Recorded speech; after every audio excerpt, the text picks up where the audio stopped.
Look, we're going to go on a little bit of a journey and hear about how the book came about. Then we're going to have some music, and towards the end of that of the day, Louise will have her books for us to have a look at and even sign and buy.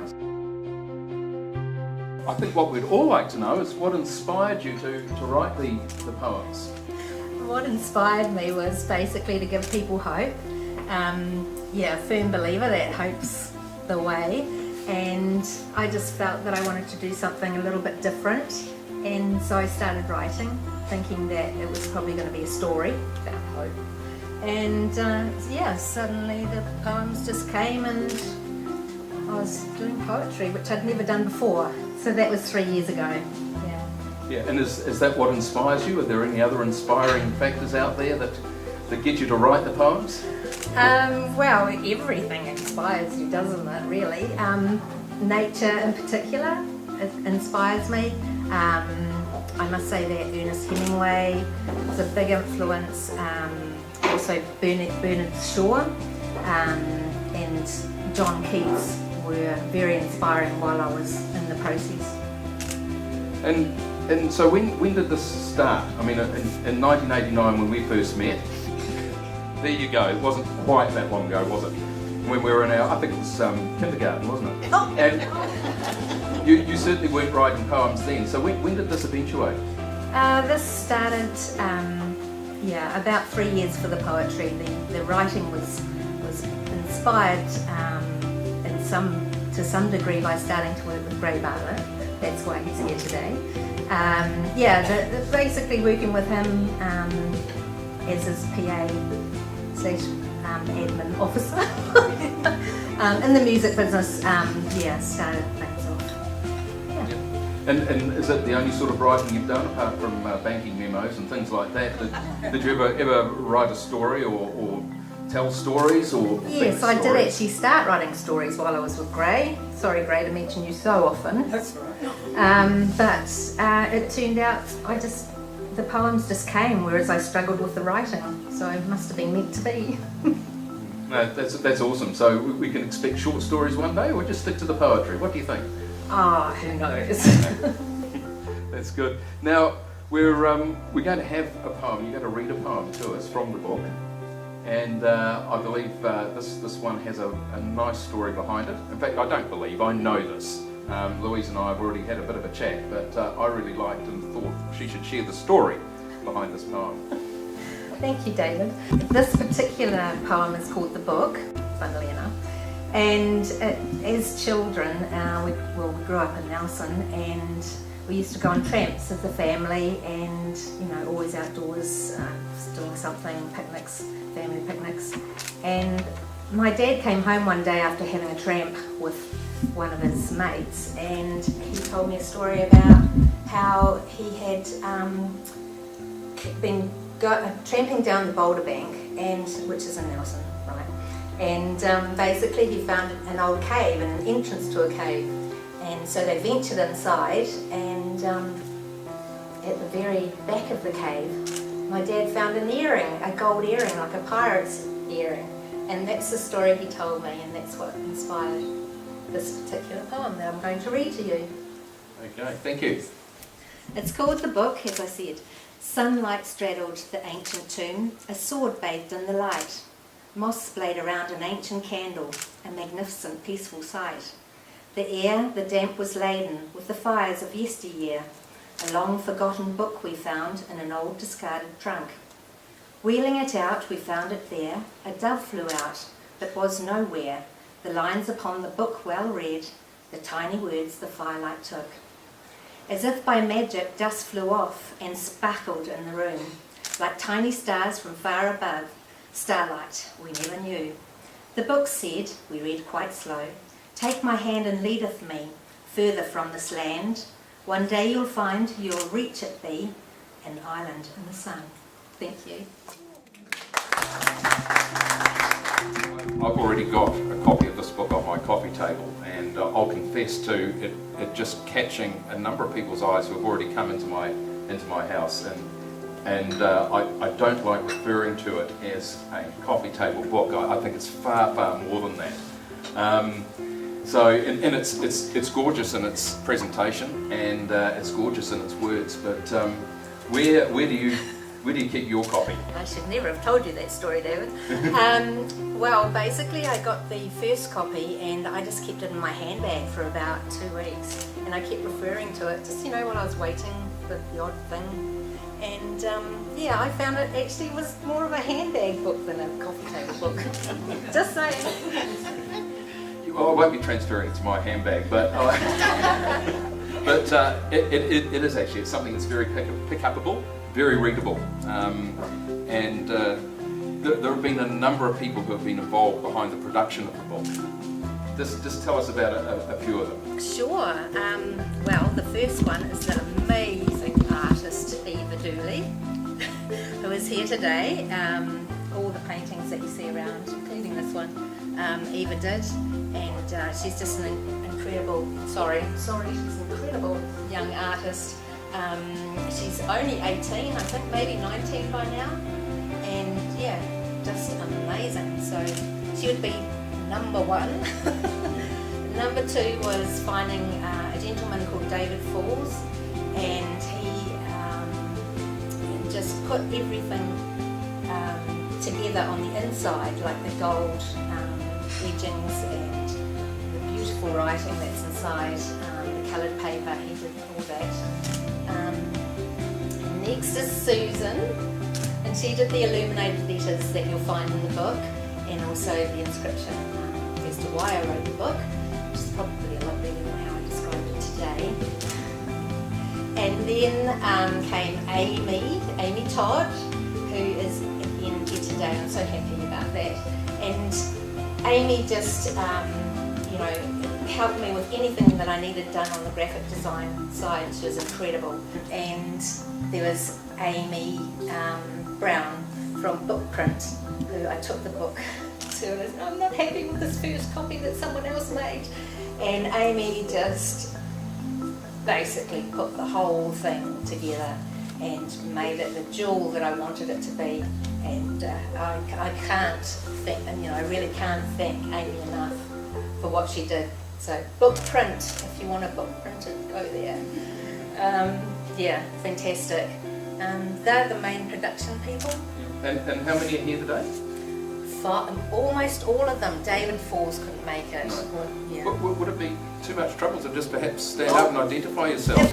There we go. There we go. Look, thank you very much.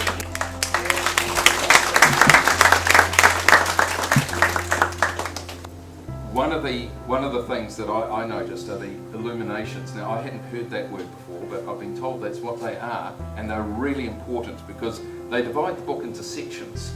Well, 4 sections, yes. The first one is love. You have to have love, don't you? Definitely. The second section is water, which is the ocean, rivers, anything to do with water. That's what is included in those poems. The section after that is earth, and that's it's all about today, really. Yeah, the way things are, and after that comes a new life, which is where most of the hope comes in the book, although it's scattered throughout. And that's just about a new way of doing things, a new way of looking at things, a new start, and some cute little things as well. Yeah, so thank you.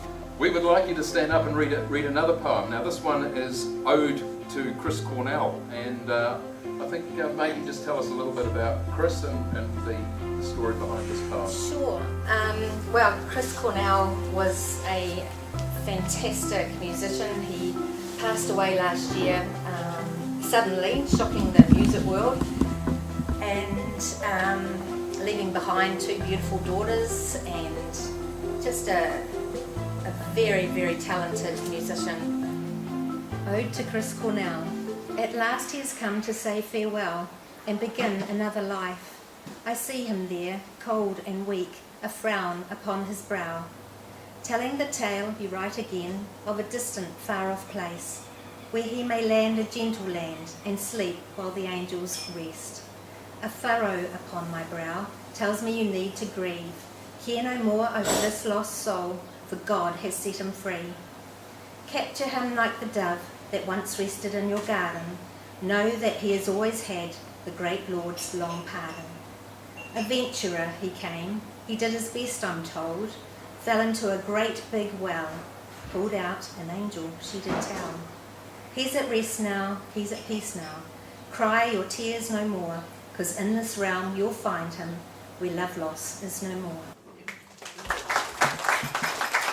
Now what I found with this book too is, and I haven't told you this bit, is that it's actually quite nice to pick up off my coffee table or out of your handbag and actually stand in a room and recite these poems and read them just as Louise did. They're easy to read and they're beautiful and they do mean a lot. So it's a rather unusual thing to find yourself reading poetry out loud, in my case to the cat. But do give it a try. The poems are so beautifully written and so easy to read and read aloud. Thanks, David. Thanks, David. Just finally, now you mentioned Gray a little bit before. Yes. But and very shortly, Gray's going to play some music for us. But he was quite an inspiration, and the connection came about quite suddenly, didn't it, between Gray and the poetry? I guess for me, Gray was the one person that gave me a chance in the music industry, and so maybe that was part of it, you know, that he helped. And as soon as I started working with him, basically we're bringing people like Tommy Emmanuel and Hank Marvin. It was all very exciting to me, and he just gave me direct directions, if you can say that. And at the end of the night I'd be exhausted, but at the same time I felt kind of exhilarated, and I just knew that I had to write, which has always been a passion. But yeah, and like I said, the poems came 3 years ago, and this is the result. and a gorgeous result it is. Is there anything else that you want to tell us about the book? Or? No, just that I'm so happy with it. Couldn't be happier. I just think it's so beautiful, and I'm wrapped. Well, what we're going to do now is... David, I think a lady's just walked in, trying to be quiet, but actually she played an important role. I was excitedly showing her the mock-up that I had, and it had a completely different cover. In fact, it had the cover that is the cave with all the, you know, the chest and jewels and the book on top, and I thought that was the best cover that it could ever be. But Judy said, "Don't be so silly," in a nice way. She said, "What about this?" and pointed to the hummingbirds and the, you know, and I was like, it's like I'd been given permission to use that picture. It was always the best picture, I knew it was, but it was so strange. I needed Judy to tell me to use that picture, and it was, you know, I wouldn't say it was plain sailing after that, but it was certainly, I knew I had the right cover. Thanks, Judy. That's actually quite an interesting story, because I remember a little bit of a turning point in my life where you told me not to be so silly as well. So never be afraid to tell people not to be so silly. It might just change things incredibly. Yes. So the next stage of today is we'll have some books available to buy and for Louise to sign. But Gray Bartlett's going to come and play for us now. Gray He needs a few minutes to set up.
Thank you.